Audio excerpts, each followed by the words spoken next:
Hello student, how are you? I hope you are okay. इस पे हमने इस चैनल के अंदर जो है वो आपको लास्ट क्वेश्चन नंबर 8 तक कंप्लीट कर दिया था। उसी पेपर को हम कंटिन्यू करते हैं, तो हम आपको वेलकम करते हैं अपने चैनल ऑडियोमेटिक के अंदर। Question number 9 part A. The diagram shows a vertical wind turbine with the blade 30 metre long.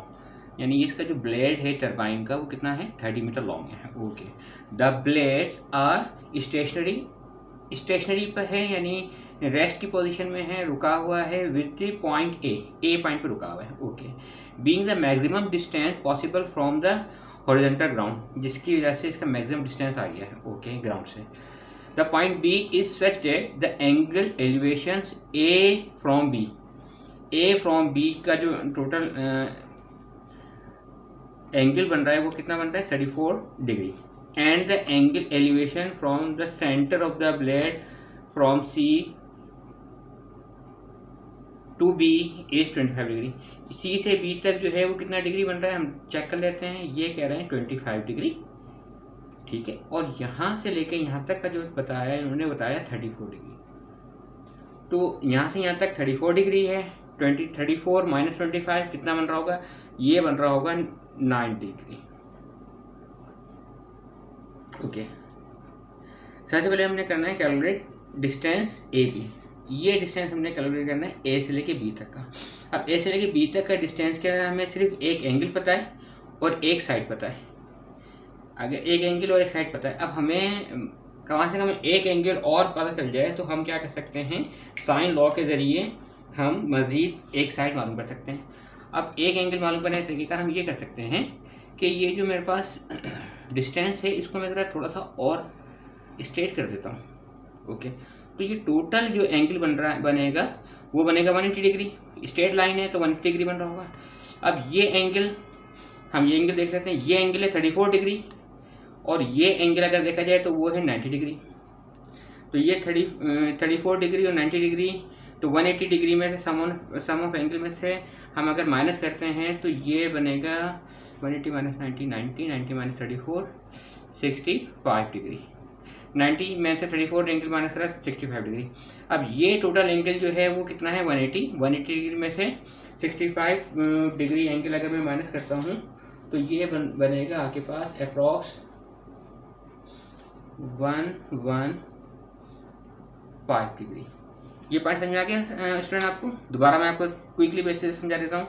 ये एंगल 90 डिग्री है, हमने जो है वो ये वाला एंगल निकालना है। इस वाले एंगल को कैलकुलेट करने के लिए हमने क्या करा? इसको स्ट्रेट लाइन बनाई। स्ट्रेट लाइन बना के ये वाली ट्राइंगल, यानी अगर मैं इस ट्राइंगल के इस पॉइंट को मैं कह देता हूँ सपोज ई, तो सी ई बी का जो ट्राइंगल है इसका जो है ये है 25 degree 90 degree. 25 degree minus 90 degree कितना बच रहा होगा? 65 डिग्री। तो ये 65 डिग्री मैंने एंगल इस तरह से निकाला। टोटल एंगल जब मैंने स्ट्रेट लाइन ली थी वो कितना था? 180 डिग्री। तो 180 डिग्री में से 65 डिग्री मैंने माइनस किया तो कितना बनेगा? 115 डिग्री। ओके भाई, तो ये एंगल आ गया। इस एंगल के सामने वाला जो साइड कहलाएगा वो क्या कहलाएगा? A B. ये साइड क्या हो गया? A B. और 9 डिग्री के सामने वाला जो साइड है वो क्या कहलाएगा? ए सी। हम साइन लॉ बनाते हैं, तो sine law using sine law. Sine law क्या कहता है? साइन लॉ ये कहता है कि sine angle of C degree, ये डिग्री जो सी डिग्री है कितना है? डिवाइडेड बाय जिसका अपोजिट साइड क्या है? ए बी, इक्वल होगा किसके? Sine of angle B. Angle B से मेरी 90 डिग्री है, एंगल बी डिग्री, और इसके अपोजिट साइड कितना होगा? ए सी। अगर मुझे कौन सा साइड निकालना है? ए बी साइड निकालना है, तो ए बी इक्वल होगा A C of sine angle C divided by sine angle of B.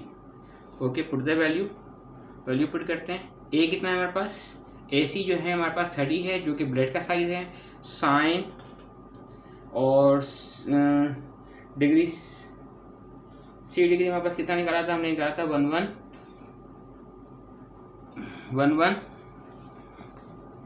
5 degree divided by sine angle of B, sine angle of 9 degree. Value को पुट करते हैं calculator के अंदर, calculator में वैल्यू को पुट करते हैं। ओके भाई, क्या है हमारे पास,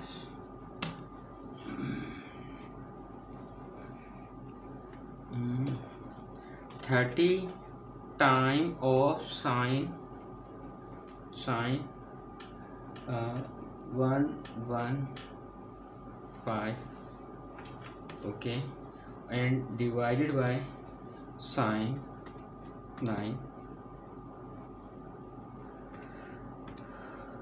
कितना है 173.8 मीटर। तो ये हमारे पास आंसर आ जाता है 173.8 मीटर। ये हमारा एंगल आ गया। ओके भाई, now part B. Part B says different wind turbine shown in the diagram on the next page has the center of its blade। Okay भाई, इधर इसके नेक्स्ट पेज की जो डायग्राम है वो मैं आपको शोन करता हूँ। ये है आपकी नेक्स्ट पेज की डायग्राम, ये शोन हो गई। अच्छा भाई, यहाँ पे क्या कह रहा है, a different turbine shown in diagram next page है the centre of blade F. ये इसका सेंटर है which is F, 75 metre from the turbine B, यानी इसका जो यहाँ से यहाँ तक की हाइट है उसकी कितनी है 75 मीटर है। ओके भाई, point E on the sloping ground 180 metre from F and 130 metre from D, यानी इसका स्लोपिंग ग्राउंड है तो डी से लेके एफ तक का डिस्टेंस जो है वो 130 मीटर दिया हुआ है, और एफ से लेके ई तक का जो डिस्टेंस है वो कितना दिया हुआ है उन्होंने 180 मीटर दिया हुआ है। ओके भाई, कैलकुलेट द डिस्पर्जन। इसके लिए हमें करना है ये है डिस्पर्जन एंगल निकालने के लिए सबसे पहले हम करते हैं ये हैं कि जरा पहले एंगल मैं आपको बना के दिखाता हूँ। तो एंगल बना लेते हैं, हम करते ये हैं यहाँ से लेके यहाँ तक हम एक स्ट्रेट लाइन लेते हैं, ठीक है भाई, और यहाँ से यहाँ तक हम ई पॉइंट से मैंने एक स्ट्रेट लाइन यहाँ से ले ली अप्रॉक्स। ये तो बन गया हमारा 90 डिग्री, ठीक है भाई 90 डिग्री। और ये जो टोटल एंगल होगा वो कितना है, ये भी 90 डिग्री बन रहा होगा। ओके भाई, तो अब मेरे पास ये तीनों साइड हैं, 1 साइड 2 साइड 3 साइड। अगर किसी भी तरीके से मुझको ये वाला एंगल मिल जाए जिसको हम कह सकते हैं सपोज ये एंगल अल्फ़ा है, एंगल अल्फ़ा है, तो अगर मुझे एंगल अल्फ़ा मिल जाता है तो मैं इस एंगल अल्फ़ा में से 90 डिग्री में से ये एंगल मैं माइनस कर दूंगा तो मुझे ये वाला एंगल मिल जाएगा। ओके भाई, अब इन्होंने एंगल अल्फ़ा निकालने के लिए मुझे क्या करना पड़ेगा, मेरे पास हैं 3 साइड। अब जैसे मेरे पास 3 साइड हैं तो मेरे पास फ़ौरन ध्यान में ये आना चाहिए कि मेरे पास कोसला, हम कोसाइन लॉ लगा सकते हैं। कोसाइन लॉ जो है वो हमें हेल्प करेगा एंगल निकालने के लिए। ओके भाई, तो मैं आपको बताने के लिए एक सिंपल सा यहाँ पे एक डायग्राम हल्का सा बना देता हूँ। ये है 75 मीटर, ये हमारा पॉइंट एफ था, थोड़ा सा आपको याद होगा अगर आपने। ये पॉइंट मैं कर देता हूँ डी, और ये स्लोपिंग एंगल है, ये है 130 मीटर का, और यहाँ से लेके यहाँ तक की जो साइड थी वो थी 180 डिग्री की। अपोजिट साइड है, इसको स्मॉल डी कह देते हैं। ये हमारे पास ई है तो इसको स्मॉल ई कह देता हूँ, और ये एफ है तो इसको स्मॉल एफ कह देते हैं। तो हमें कौन सा एंगल निकालना है, हमें एंगल निकालना है ये वाला। ये वाला एंगल निकालने के लिए दोनों side minus this side. Okay भाई, तो कॉस लॉ लगाते हैं यूजिंग करते हैं भाई यूजिंग कोसाइन लॉ।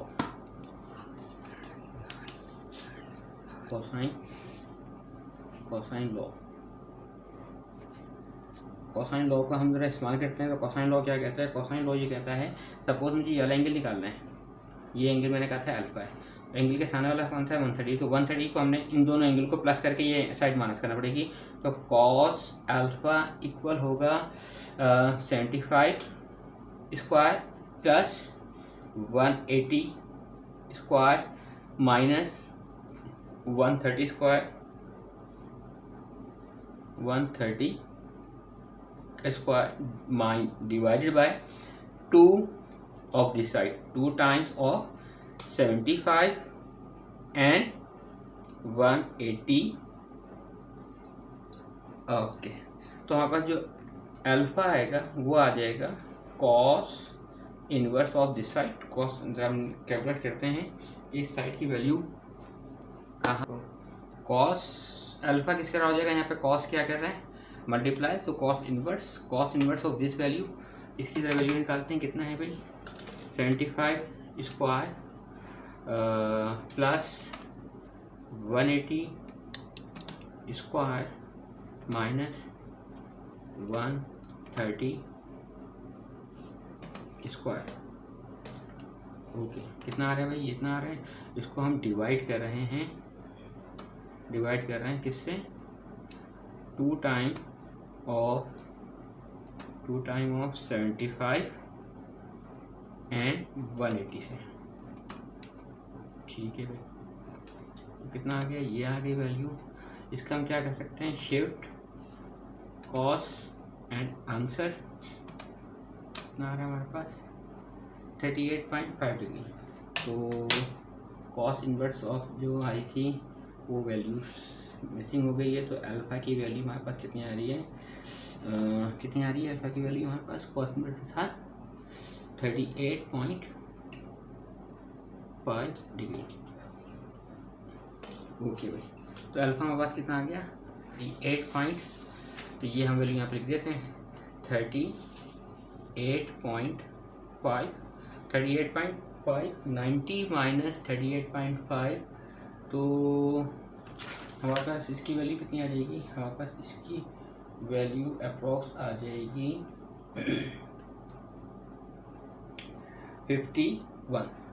यानी हम क्या लिख सकते हैं, हम लिख सकते हैं कि 90 डिग्री माइनस 38.5 कितना हो जाएगा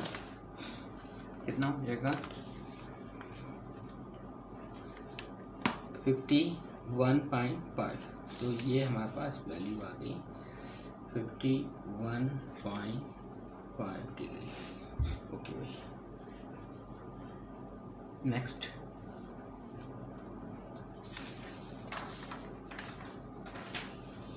ये आ गया 51.5 डिग्री। ठीक है भाई, okay, now move in next part. Next ये कंप्लीट हो गया है, next move in part C. Part C जरा देखते हैं भाई, पार्ट सी क्या कह रहा है, इसका कह रहे P is the point blade which is furthest from the center of the blade, each blade is 30 metre long, यानी each blade जो है वो कितना है 30 मीटर लॉन्ग हुआ है। ओके भाई, calculate distance travel by the P as the blade complete 1 revolution. वो ये कहना चाह रहे हैं कि अगर ये एक कंप्लीट रिवोल्यूशन करता है तो वो कितना डिस्टेंस तय करेगा वो बताइए। तो बेसिकली अगर मैं इसको समझाना चाहूँ आपको, ये कहना चाह रहा है कि एक ब्लेड है उसका रेडियस कितना है 30 मीटर, ये इसने पहले से बताया हुआ था 30 मीटर का रेडियस है, और ये एक सर्किल इसका पूरा बन रहा है, यानी 1 रिवोल्यूशन कंप्लीट करेगा। तो ये कितना डिस्टेंस तय करेगा, तो ये तो बड़ा सिंपल सा हो जाता है, ये है 2πr। तो हम वैल्यू लिख देते हैं 2π एंड आर हमारे पास जो है वो ब्लेड जो है वो 30 मीटर है, तो 30 मीटर के हिसाब से हमने लिख दी है उसकी वैल्यू। और उसको ज़रा कैलकुलेट करके देखते हैं कि कैलकुलेट कितनी वैल्यूज आती है। ओके भाई, कितना है 2 टाइम ऑफ पाई और 30 कितना आ रहा है हमारे पास 188.4 188.49 या 188.5 हम ले लेते हैं अप्रॉक्स वैल्यू। तो ये हमारे पास पार्ट सी भी कंप्लीट हो गया। Next move on part second part. इसका सेकंड पार्ट ये कहना चाह रहा है द ब्लेड कंप्लीट 50 रेवोल्यूशंस पर मिनट, यानी 15 एक मिनट के अंदर 15 ये राउंड कंप्लीट कर रहा है। कैलकुलेट द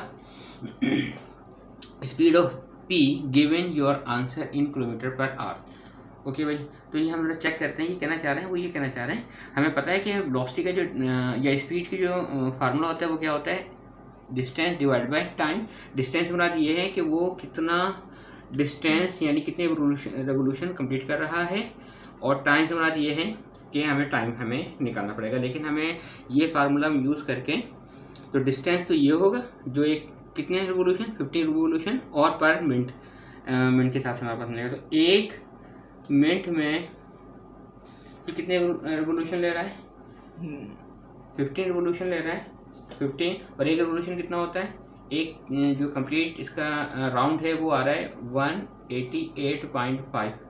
तो 15 टाइम ऑफ 188 टाइम 5 कितना अप्रॉक्स बन रहा होगा, ये बन रहा होगा 2827.4 मीटर। अब मीटर को किलोमीटर में कन्वर्ट करना है तो हम क्या करेंगे, इसको 1000 से डिवाइड करेंगे। तो 1000 से डिवाइड करने का तरीकेकार ये है कि हमने इसको 3 डिजिट पीछे लेके चला गया, तो कितना आ रहा है 2.827 किलोमीटर। तो ये किलोमीटर आ गया, लेकिन हमें तो किलोमीटर पर मिनट में आ रहा है, अगर टाइम देखा जाए तो मिनट में आ रहा है। तो हमें क्या करना पड़ेगा, इसको मज़ीद मल्टीप्लाई करना पड़ जाएगा 60 से, तो हमें पर आवर्स आ जाएगा। तो 60 से इसको मैं मल्टीप्लाई करता हूँ तो इसकी वैल्यू अप्रॉक्स बनेगी 169.8 किलोमीटर पर आवर। अब आप ये कहेंगे सर कि आप मल्टीप्लाई क्यों कर रहे हैं, मिनट को आवर में कन्वर्ट करने के लिए तो आपको क्या करना पड़ेगा, डिवाइड करना चाहिए। असल में टाइम जो है वो डिवाइड में है, तो टाइम डिवाइड में है, इसलिए हम क्या करेंगे, बेसिकली इतने मिनट से मल्टीप्लाई करेंगे तो बेसिकली वो डिवाइड हो रहा होगा। कि भाई ये कंप्लीट हो गया सवाल। अब हम मूव करते हैं इसके पार्ट 3 पे। पार्ट 3 ये कह रहा है, a point Q lies of the straight line between the P and centre of the blade. Centre of the blade जो है ये कहना चाह रहे हैं, सेंटर ऑफ ब्लेड जो है वो है F। सेंटर ऑफ ब्लेड जो है वो क्या है भाई, F है।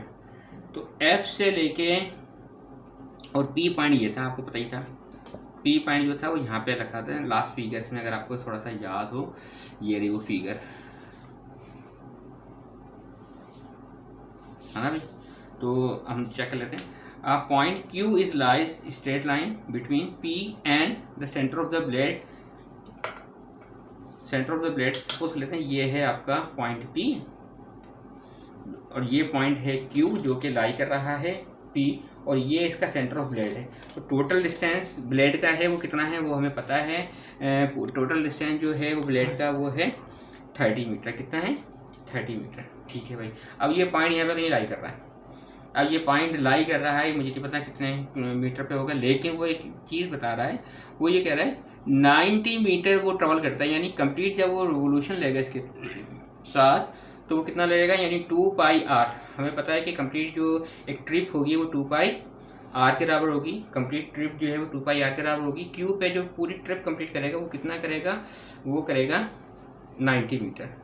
ओके, तो आर की वैल्यू हम निकाल लेते हैं। हमें मालूम है कि अगर वो ये पॉइंट से कंप्लीट ट्रेवल कर रहा है तो ये वैल्यू इसकी आर ही होगी ना। तो हमने इस तरह से ये वैल्यूज़ को किसके बराबर कर दिया, कंप्लीट ट्रिप के थ्रू 90 मीटर में कर दिया। तो आर हमारे पास कितना आ रहा होगा, 90 डिवाइड बाय 2 ऑफ पाई। तो इसको हम कैलकुलेट कर लेते हैं, 90 डिवाइडेड बाय कितना है हमारे पास, 2 पाई।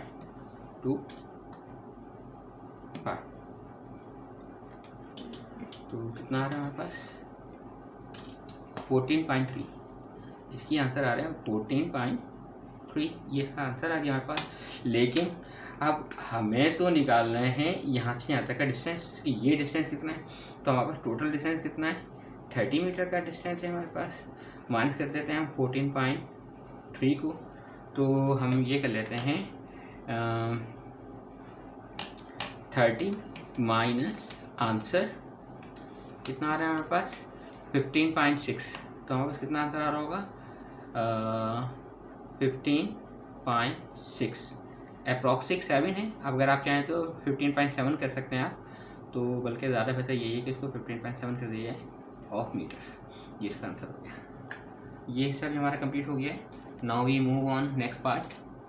टर्न ओवर द पेज को हम टर्न करते हैं। ओके भाई, हमारे पास जो नेक्स्ट क्वेश्चन आ रहा है वो है क्वेश्चन नंबर 10। हाँ जी, triangle A B C and D drawn on a centimetre square grid. Centimetre square grid पे ये बने हुए हैं। सही है भाई। पार्ट 1 जरा देखते हैं। पार्ट 1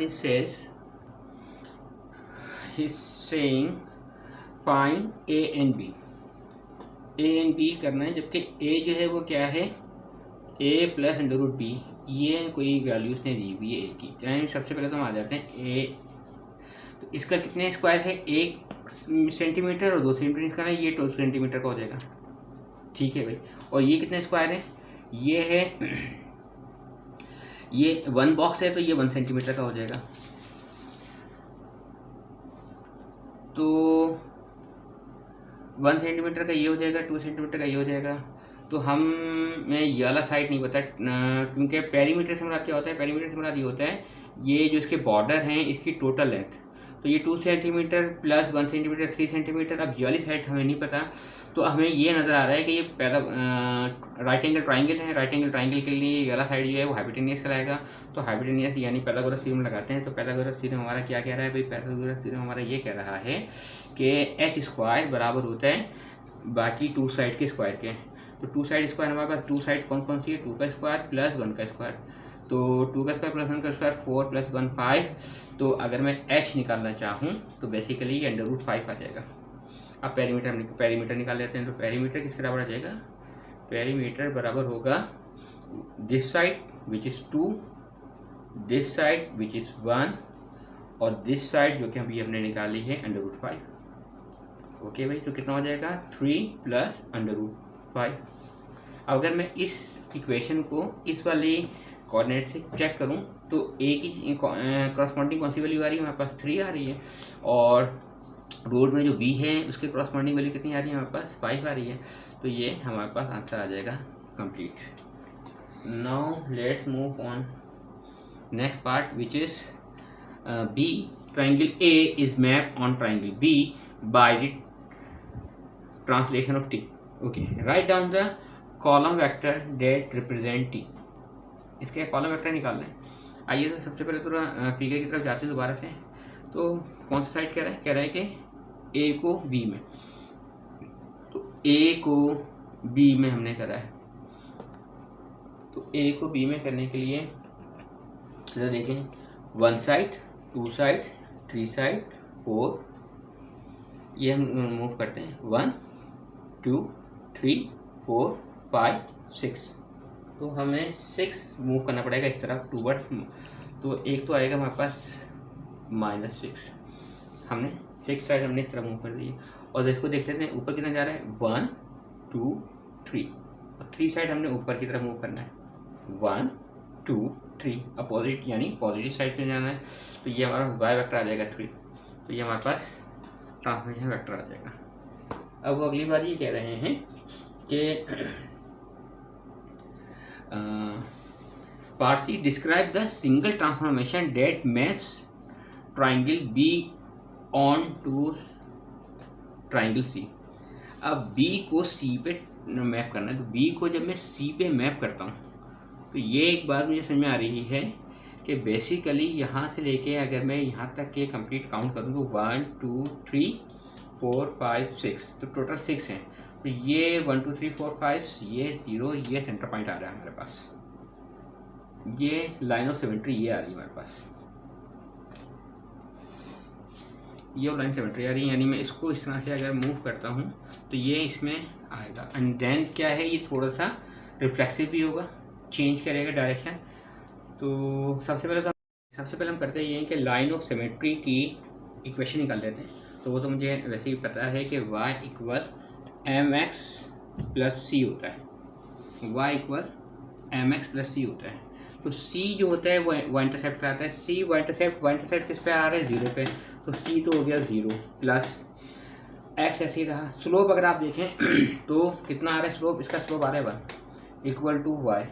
तो y इक्वेशन ये आ गई x y equal to x, ये हमारे पास लाइन ऑफ सिमेट्री है। तो इसको हम पॉइंट को लिख लेते हैं। हम पॉइंट ये लिख सकते हैं, it is reflexive in line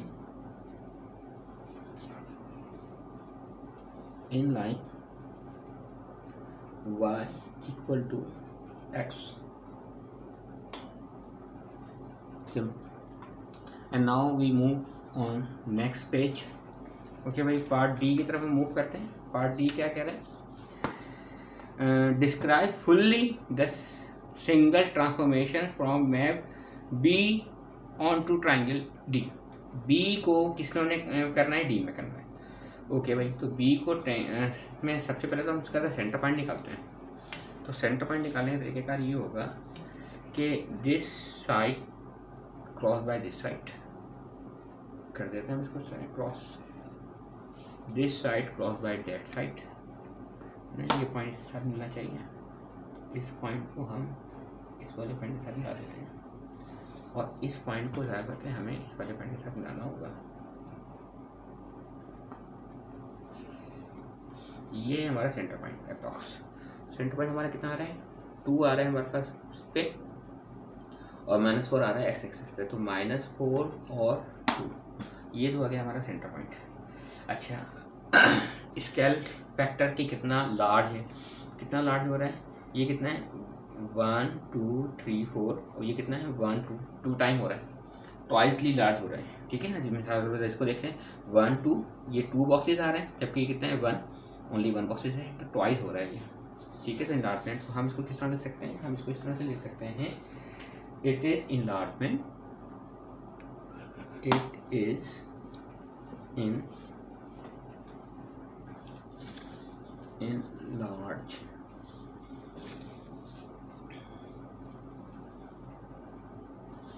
enlargement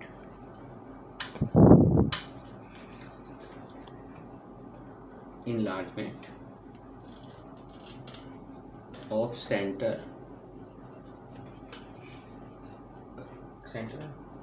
क्या था हमारा? -4 2 एंड स्केल कितना हो जाएगा?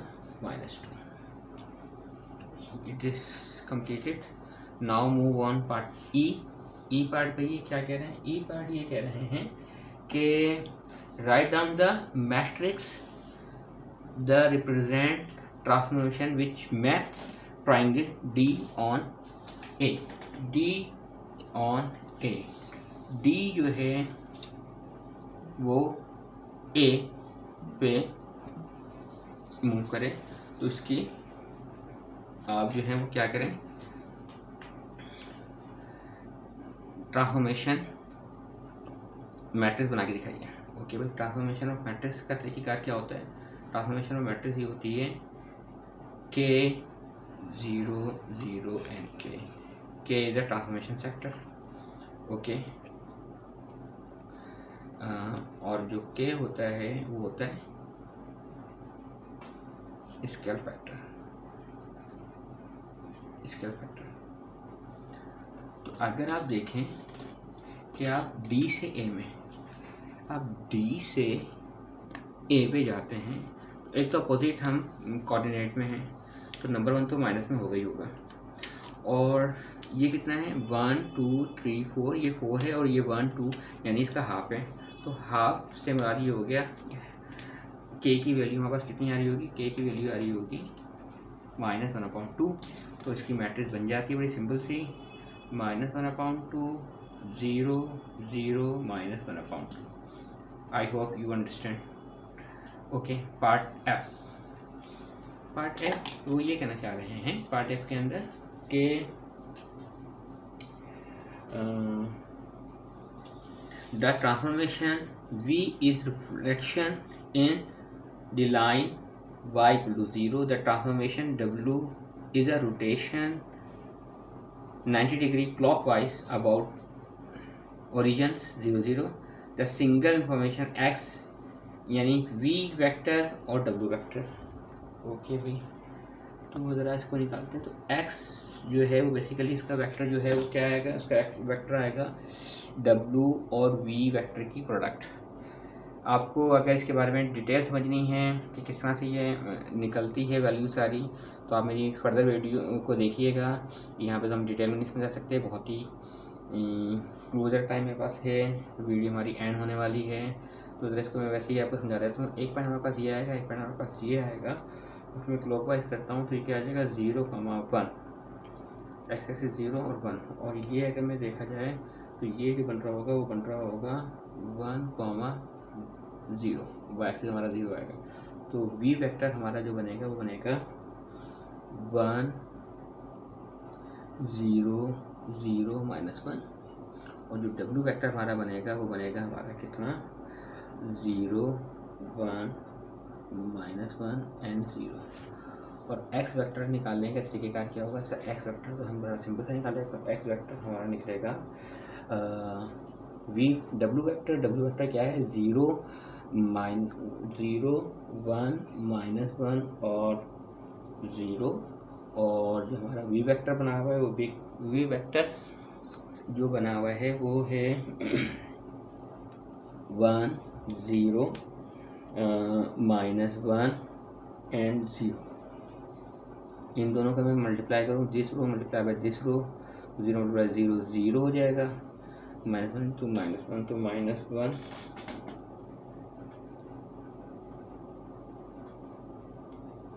दिस मल्टीप्लाई बाय दिस,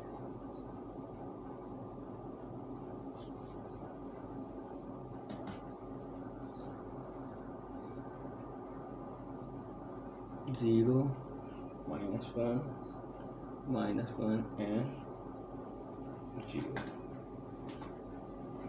हमारी वेक्टर है क्या। इसका फर्दर पार्ट मैं यहाँ पे कर देता हूँ, और जो हमारे पास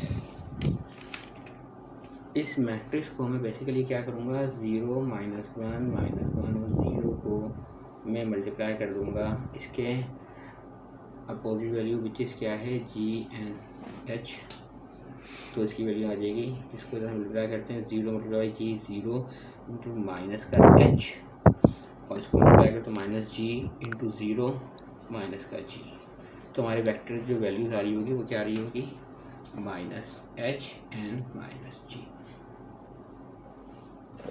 now go into the describe the fully the single transformation of x। हमें पता ही है कि x जो है वो क्या है, x जो है is reflection in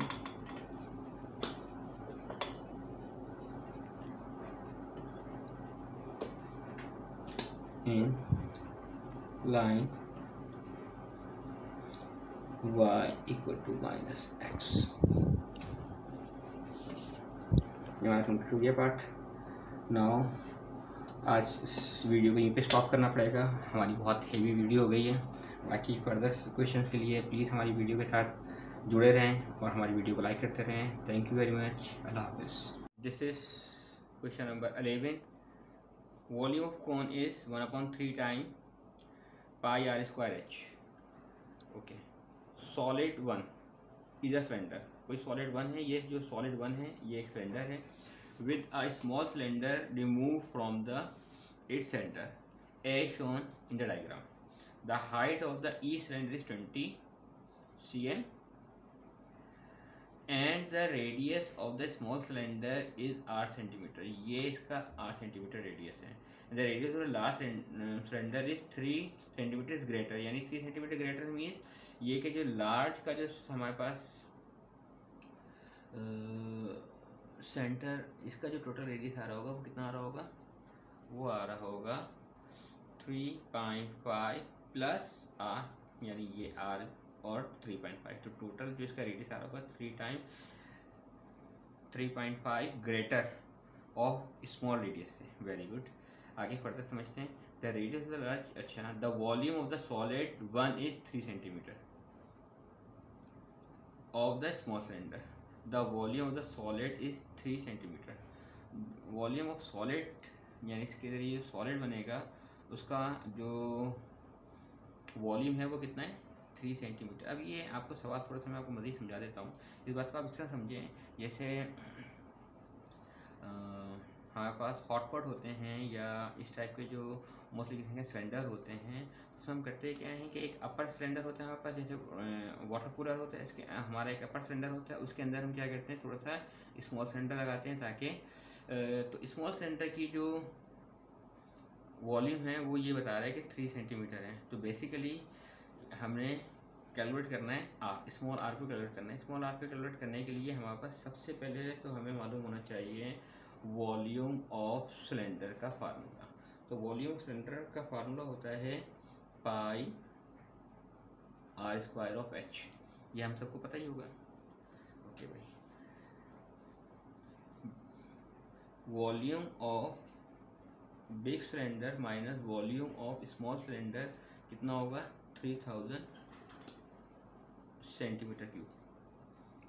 volume of big cylinder, volume of big cylinder के लिए अगर हम देखें तो क्या होगा वॉल्यूम ऑफ बिग सिलेंडर का पाई आर स्क्वायर। आर स्क्वायर हमारा क्या होगा, इसका बिग सिलेंडर का जो आर है वो कितना होगा 3.5 प्लस आर, तो 3.5 plus R square into H. H कितना है मेरे पास 20 minus small cylinder. Small cylinder कितना होगा हमारे पास पाई आर स्क्वायर और एच कितना है मेरे पास 20 इक्वल टू 3000। इन सब में अगर मैं कॉमन लेना चाहूँ तो मेरे पास एक कॉमन आ रहा है, पाई कॉमन आ रहा है और 20 भी कॉमन आ रहा है मेरे पास।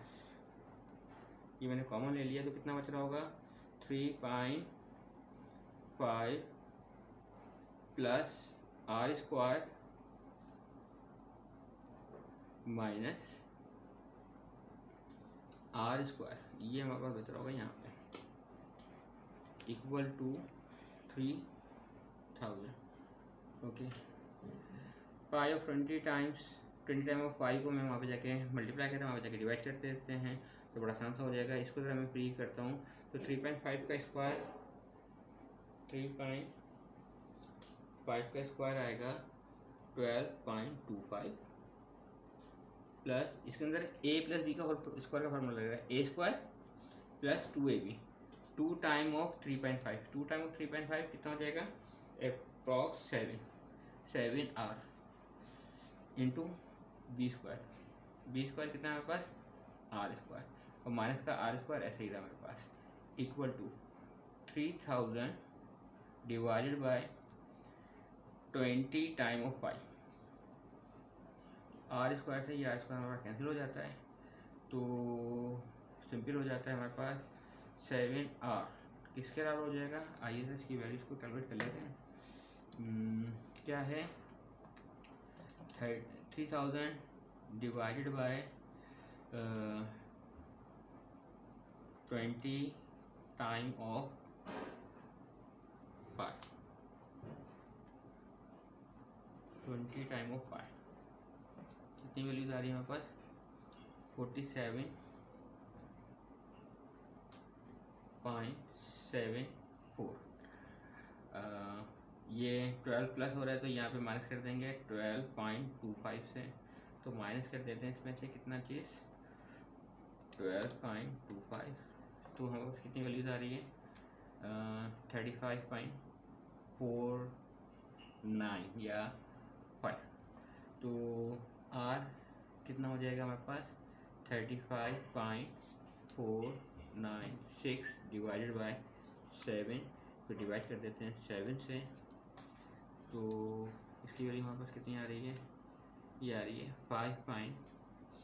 आर जो है वो कितना आ रहा है हमारे पास 5.07 या 5.10, तो रेडियस हमारे पास कितना आ जाएगा 5.07 सेंटीमीटर। ओके भाई, नाउ मूव ऑन पार्ट 2। वो इसमें एक कौन दे रहा है, तो कौन ये सॉलिड 2 है भाई, वो सॉलिड 1 था, जो सिलेंडर था वो सॉलिड 1 था और जो सॉलिड 2 है वो कितना है, वो एक कॉन है, उसका वॉल्यूम भी कितना है 3000 सेंटीमीटर है। The perpendicular of the height of the cone is twice of its radius, which solid is the taller and by how much. वो कौन सा सॉलिड जो है वो टॉलर होगा और कितना ज़्यादा होगा। ओके भाई, सवाल को सॉल्व करने के लिए हम सबसे पहले करते ही हैं कि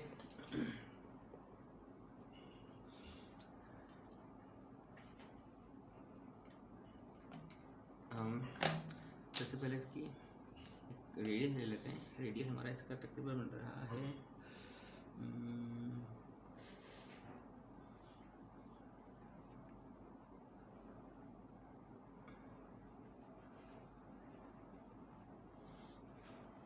ये हो गया 90 डिग्री, पता ही होगा आपको। तो ये कहलाएगी इसकी हाइट। हाइट जो है वो कितनी है, 2 टाइम ऑफ रेडियस, रेडियस का डबल है। जो भी हाइट होगी वो इसके रेडियस का डबल होगी। और रेडियस हमें पता ही नहीं कि रेडियस कितना है। रेडियस हम समझ लेते हैं कि इसका रेडियस जो है वो है r। ठीक है, और ये स्लैंट को हम L से ज़ाहिर कर लेते हैं। तो कौन का फॉर्मूला हमारे पास कितना है, 1/3 time of pi r square h। ठीक है भाई।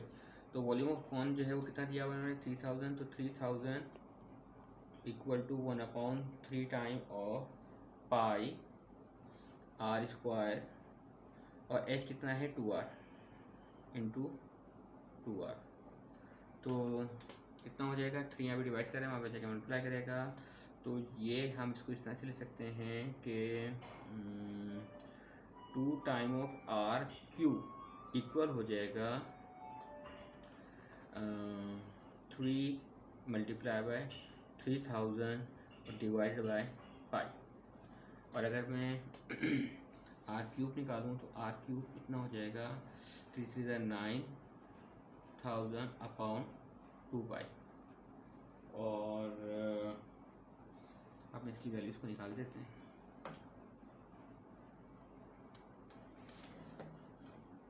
कितना है, 9000 divided by 2 time of pi, which is 143। और इसका हमें क्या चाहिए, हमें तो क्यूबिक रूट चाहिए इसका वैल्यू। तो r कितना हो जाएगा, क्यूबिक रूट ऑफ कितना, 1432.39। ओके, तो r हमारे पास यहाँ पे आ जाता है। r कितना आएगा, इसका रूट निकाल दीजिए आप।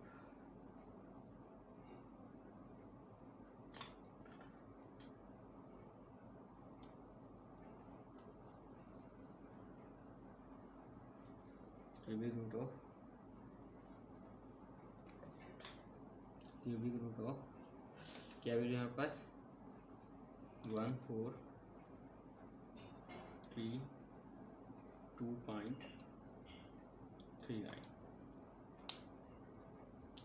11.2 कितना आ रहा है हमारे पास, 11.27। तो हम राउंड फिगर कितनी कर लेते हैं, 11.3 सेंटीमीटर। तो ये है हमारे पास क्या चीज़ की रेडियस है। ये हमने इसका रेडियस निकाल लिया है। और अगर हम चाहें तो इसकी हाइट भी निकाल लेते हैं। तो हाइट कितनी होगी, इसकी ट्वाइस है, रेडियस की ट्वाइस है। तो 2 टाइम ऑफ 11.3, तो मल्टीप्लाई बाय किससे कर लेते हैं हम, 2 से। कितना आ रहा है, 22 पॉइंट तो हाइट हमारे पास आ गई 22.54 cm। अच्छा, अगर हमें पता चले तो इसकी हाइट है 22 और उसकी हाइट जो थी सिलेंडर की हमें पता थी, सिलेंडर की हाइट थी हमारे पास 20। तो कितना डिफरेंस आ रहा है और कितना ये हो रहा है, इसको भी अब चेक कर लेते हैं। तो डिफरेंस निकालने के लिए हम करते ये हैं, 20.54 में से माइनस कर देते हैं सिलेंडर की हाइट विच इज़ 20। तो हमारे पास कितना आ जाएगा, माइनस कर देते हैं इसमें से 20, तकरीबन 2.5 के करीब हमारे पास 2.5 या 2.6, 2.5 2.54, अगर मैं राउंड फिगर करूँ तो तकरीबन 2.60 के करीब हमारे पास इसकी डिफरेंस जो है वो आ रहा है। 2.60 स्मॉलर है आंसर। सॉलिड 2 जो है वो ज़्यादा टॉलर है। आइए भाई हम इसके पार्ट बी की तरफ मूव करते हैं। इसका पार्ट बी जो है वो क्या कह रहा है, the diagram shown triangular prism of length 24 centimetre की उन्होंने कोई लेंथ दी है इसकी प्रिज्म की। It's cross section is an equal triangle with the side of 8 centimetre, यानी तीनों साइड इसकी 8 सेंटीमीटर के इक्वल होंगी। ओके भाई, इक्वलर है तो इसकी तीनों साइड यानी this side also is 8 cm और this side is also 8 cm और इसकी तरह बैक साइड पे जो होगा वो भी 8 cm का होगा। ठीक है, calculate the total surface area of the prism. Total surface area निकालना है इसका। ओके भाई, सरफेस एरिया निकालने के लिए हमें सबसे पहले जो है ना बेटा स्टूडेंट, हम इसकी हाइट निकालनी होगी। तो हाइट निकालने का तरीकेकार क्या होता है, इसका हाइट निकालने का तरीका ये होगा कि हम इसको, ये हाइट है इसकी, तो ये कितना हो जाएगा 4 cm, क्योंकि इसको बाइसेक्ट करेंगे। बाइसेक्ट करने के बाद ये कि 8 में से 4 cm का ये हो जाएगा, 4 cm का ये हो जाएगा, 4 cm और ये बनेगा हमारे पास 90 डिग्री। तो हाइट पाइथागोरस थ्योरम लगा के हम इसकी हाइट निकाल सकते हैं, क्योंकि इसकी बेस जो है वो अप्रॉक्स कितनी आ रही है 4 आ रही है और इसका जो हाइपोटेनियस आ रहा है वो कितना आ रहा है, वो तकरीबन 8 आ रहा है। तो हम क्या कर लेंगे, परपेंडिकुलर या एडजेसेंट हम निकाल सकते हैं। तो एडजेसेंट निकालने का हमारे पास फार्मूला बेसिकली होगा, एडजेसेंट निकालने का हमारे पास फार्मूला जो है वो ये हो सकता है कि हाइट का किसकी इक्वल हो जाएगी, under root of this value यानी 8 स्क्वायर यानी हाइपोटेनियस का स्क्वायर माइनस बेस का स्क्वायर यानी 4 का स्क्वायर। ये आपको पूरी लॉजिक समझ में आ गई नहीं आ गई। मैंने H square plus base square equal होता है हाइपोटेनियस के, क्योंकि मुझे एच स्क्वायर चाहिए था तो वहाँ पे क्या होगा, तो ये माइनस कर दिया और ये स्क्वायर खत्म करा तो मैंने रूट लगा दिया। तो मैंने एक ही साइज पे कर लिया है ताकि हमारे पास टाइम सेव हो जाए। 64 माइनस 16 8 का स्क्वायर माइनस 4 का स्क्वायर कितना आ रहा है हमारे पास 48। तो ये हमारे पास आ जाएगा 48 का रूट अगर मैं लेता हूँ तो कितना आएगा हमारे पास 4.3 या 6.9। एच हमारे पास कितना आ रहा है 6.92 या 93, ये सेंटीमीटर हमारे पास इसकी हाइट आ गई है। ओके भाई, तो एरिया निकालना है। एरिया किसके बराबर होता है ऑफ द प्रिज्म, एरिया बराबर होता है एक फेस और 2 फेस। 2 फेस हो गए ना, तो 2 time of area of phases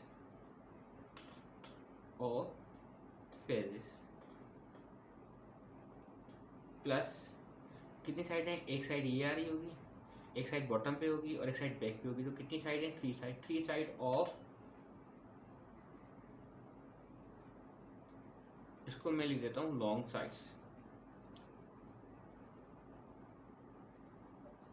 okay भाई, तो 2 एरिया ऑफ द फेस का फॉर्मूला पास क्या होगा 1/2 टाइम ऑफ साइड इंटू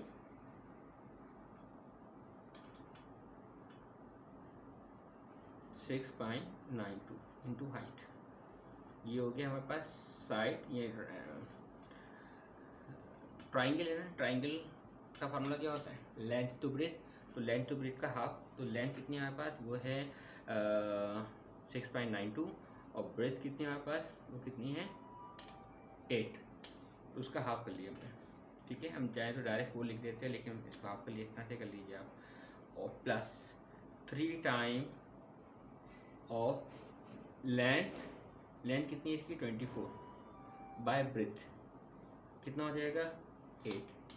कितने हैं ये फेस 1 2 3, तो इसलिए 3 टाइम्स हमने मल्टीप्लाई कर दिया, तो 24 मल्टीप्लाई बाई 3। तो ये 2 से 2 हम इसको कैंसिल कर देते हैं, तो हमारे पास एरिया कितना आ रहा होगा, हमारे पास एरिया आ रहा होगा ये